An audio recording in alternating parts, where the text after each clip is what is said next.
রাব্বুল আলামিনের দরবারে ফরিয়াদ করছি, রাব্বুল আলামিন যেন ত্রয়োদশ জাতীয় সংসদ নির্বাচনে আমাদের প্রার্থী জননেতা জনাব নুরুল আমিন চেয়ারম্যান সাহেবকে ধানের শীষ মার্কার প্রতীকে জয়যুক্ত করেন।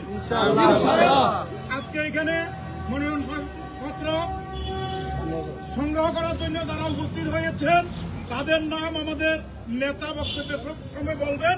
এখন আপনাদের সামনে বক্তব্য রাখবেন আমাদের প্রাণপ্রিয় নেতা, আগামী দিনের জাতীয় সংসদ সদস্য পদপ্রার্থী, ধানের শীষের প্রার্থী, দেশনেত্রী বেগম খালেদা জিয়ার প্রার্থী, শ্রদ্ধেয় জননেতা জনাব নুরুল আমিন সাহেব, নুরুল আমিন চেয়ারম্যান সাহেব এখন আপনাদের উদ্দেশ্যে দিক নির্দেশনামূলক মূল্যবান বক্তব্য রাখবেন। বিসমিল্লাহির রহমানির রহিম। মহান রাব্বুল আলামিনের দরবারে শুকরিয়া জ্ঞাপন করছি।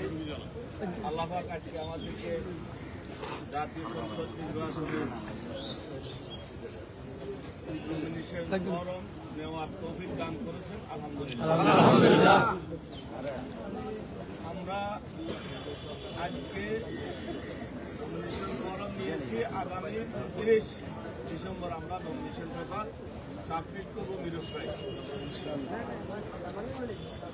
আজকে আমরা এখানে 5 জনেই এসেছি নমিনেশন ফরম সংগ্রহ করার জন্য। আমি এসে এখানে দেখেছি অনেক শুভাকাঙ্ক্ষী আমাদের নেতা কর্মীদেরকে। আমরা এসেছি 5 জন, বাকি সবাইকে এখানে এসে দেখে জাতীয়তাবাদী পরিবারের সবাই এখানে উপস্থিত। জাতীয়তাবাদী পরিবারের সকল নেতৃবৃন্দকে উপস্থিত আমি ধন্যবাদ জানাই এবং আমার ব্যক্তিগত পক্ষ থেকে আন্তরিক অভিনন্দন এবং শুভেচ্ছা জানাচ্ছি। বক্তব্য আজকে আর নেই। আর আপনারা জানেন সকলে আগামী 25শে ডিসেম্বর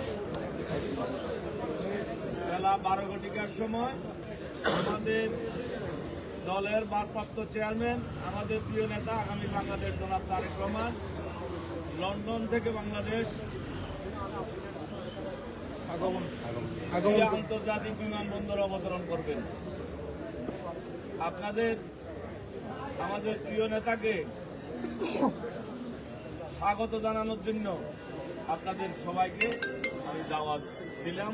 আমরা মিরসরাই থেকে সবাই ঢাকা যাব ইনশাআল্লাহ। কষ্ট করে এসেছেন, আবারও আপনাদেরকে ধন্যবাদ জানাচ্ছি।